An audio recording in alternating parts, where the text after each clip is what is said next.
So it is that we find ourselves holding the light, thinking what it might be to be the light. My friends, this has been a heck, insert your own word there, of almost 2 years, 21 months. We have had pain. We have had loss.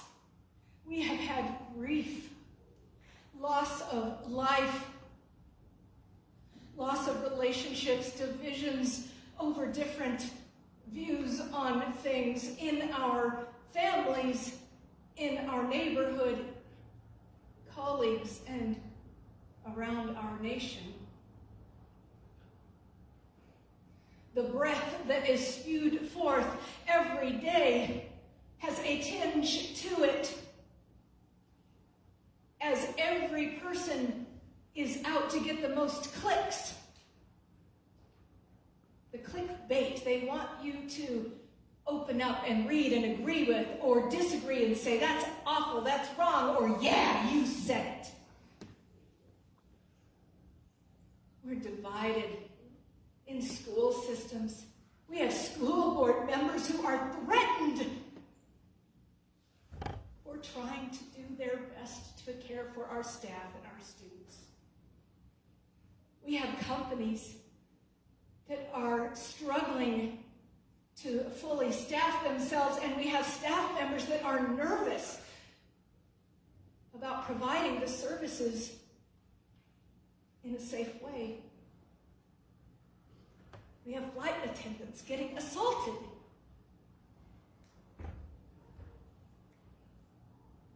Where, oh where can the light be? As I was singing, I was reflecting, and I told Doug this earlier, that it feels like this is the first Christmas for me that I'm experiencing the loss of both my parents. Something many of you know. In the physical death of my father this fall, and the stage of Alzheimer's that my mom's at now that she doesn't know me. You know these things. You know the emotional toll, whether it be brokenness or anger or division or just life stuff. Where is the light? My friends, as we prepare to leave this place, grab a hold of it. Get it inside you, inside your heart, inside your head, inside your thoughts. As we end one year and begin another, may we think about ways that we might be the light in what we say and how we say it or don't say, in what we do or how we do it or refrain from doing, in taking a breath instead of responding to every Facebook thing that we agree or disagree with. What if we had an abstinence of that and just let it flow by without having to comment on everything? What if we found strength from these ancient texts and stories, the songs, the connections, the cookies, and the turkey, to feed us not only in our bodies, but that we may go from this place to be the light. Because, my friends, this is not over. We know that we're being told that January may be hellish again. We don't know. And so, may we, in the safety and sanctity and holiness of this space and this time, at this time of year where we hold up the weakest of the weak, a child born of a mother too young, in a backwater town that was of no attention,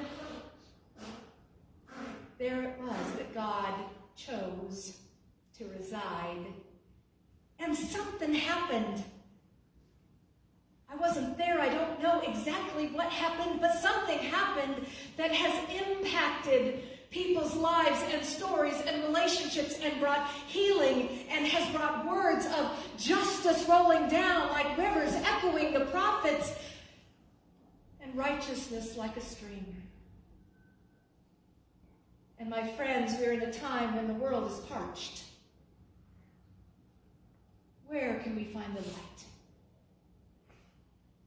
And so we gather here Sunday mornings. We gather throughout the week for studies and groups, connecting with each other, worshiping, singing, having cookies and fellowship, learning about our kids' lives, baptizing, marrying, burying, leaning on and into each other through the strengths and the laughter and the sorrows of life. Where is the light to be found? And the kids keep growing. Peter, I'm talking about you back there flipping on the lights.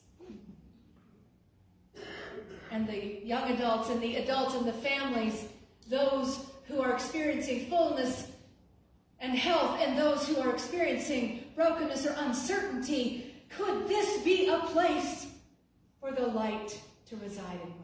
Could this be a place where we could reach out to our neighbors down the street or around the community to say, come, all of you who are weary and heavy laden, and we will give you rest?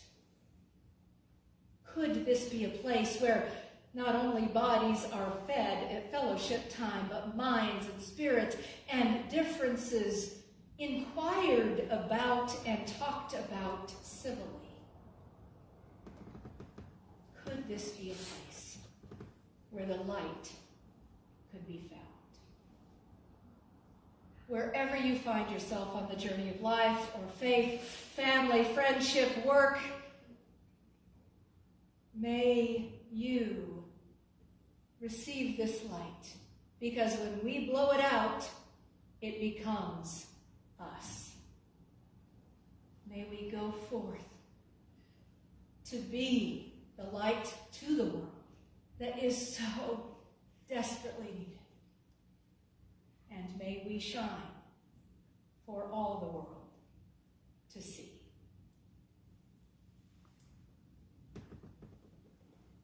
As we prepare to go forth, I invite you to cup your hand around your candle, and we're going to count to 3 and gently blow and put out the lights, that we may be the light. 1, 2, 3.